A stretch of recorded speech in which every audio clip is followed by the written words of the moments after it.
The moment her daughter's lips moved, the world seemed to stop breathing. On a quiet afternoon at a small city playground, surrounded by the ordinary sounds of children laughing and swings creaking, a powerful CEO stood frozen in disbelief as the one thing doctors had said might never happen unfolded right in front of her eyes. What began as an attempt to escape the pressure of boardrooms and expectations became the moment that shattered years of silence, fear, and guarded hope. If you believe in kindness, second chances, and the quiet miracles that happen when people least expect them, take a moment now to like this video. Share it with someone who needs encouragement, leave a comment, and subscribe to the channel. Your support helps keep stories like this alive. Rebecca Collins had built an empire with discipline and steel resolve.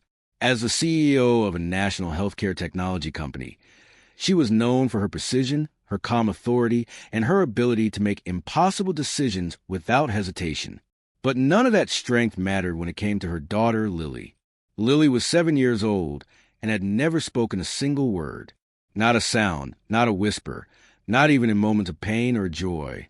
Specialists labeled her condition in careful terms. Layers of diagnoses that sounded clinical but offered little comfort. Rebecca memorized them all.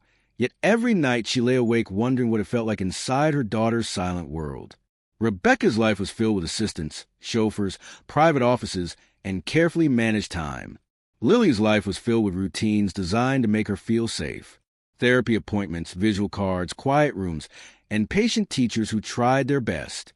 Rebecca loved her daughter fiercely, but guilt followed her everywhere. She often wondered if Lily's silence was somehow connected to the long hours, the late nights, the emotional distance she was forced to maintain to survive in a ruthless corporate world. That guilt was what led her to the playground that afternoon. It was a modest park, far from Rebecca's usual surroundings. No security detail, no photographers, no polished image to protect. Just a bench, a sandbox, and a set of worn swings. Lily sat beside her mother, clutching a small stuffed rabbit, her eyes scanning the space with cautious curiosity. Rebecca watched other parents interact with their children and felt a familiar ache. She loved Lily deeply, but there was an invisible wall she could never seem to cross. A few steps away, another parent struggled with his own quiet battles. Daniel Harper was a single father who measured his days in small victories, getting his son dressed on time, packing lunch with whatever he could afford, keeping a smile even when exhaustion threatened to swallow him whole. His wife had left years earlier, and the responsibility of raising a child alone had reshaped him into someone gentler, more patient, and deeply aware of how fragile childhood could be. Daniel's son, Noah, was 4 years old and full of energy. He ran across the playground, laughing freely, climbing, jumping, and falling without fear. Daniel followed at a distance, ready to catch him if needed, but allowing him the freedom he himself had rarely known growing up. It was Noah who first noticed Lily.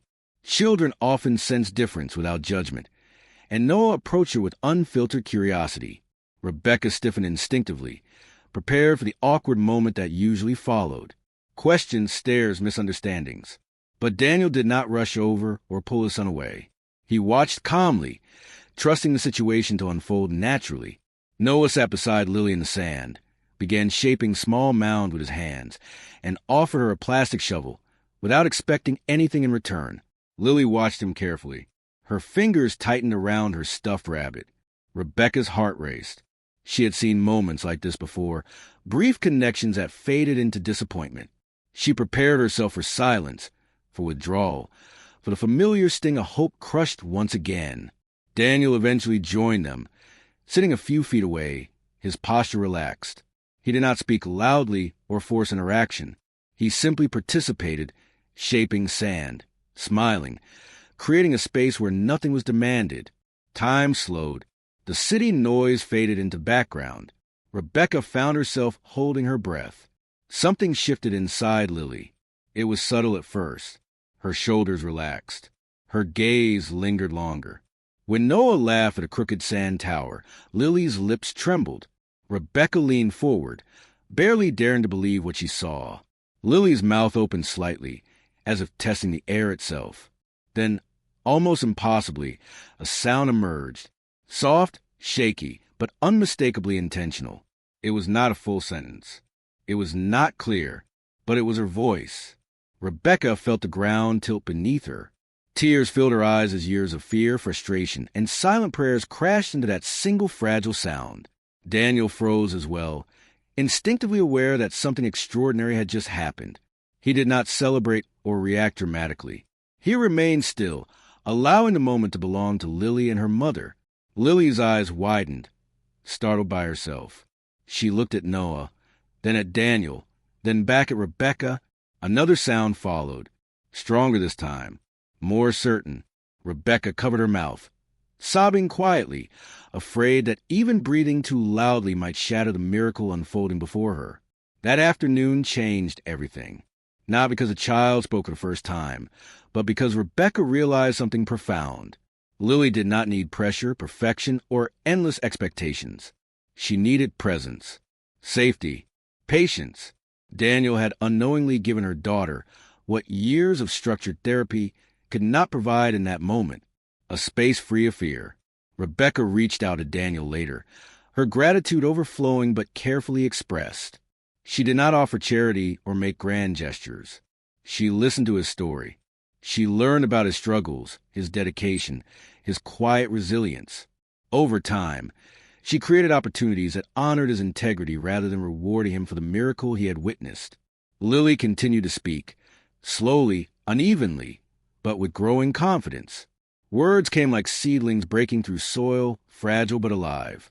Rebecca restructured her life, stepping back from certain responsibilities, choosing presence over prestige whenever she could.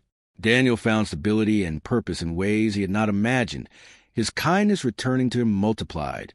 As this story draws near its end, if it touched your heart or reminded you of the power of patience and kindness, please like this video, share it with someone who believes in hope, and subscribe to the channel. Your engagement helps these stories reach others who need light in dark moments. And before you leave, we have one special request. Comment below and tell us this. Do you believe small moments can create the biggest miracles? Because sometimes a playground becomes a place of healing, and a stranger becomes part of a story that changes everything.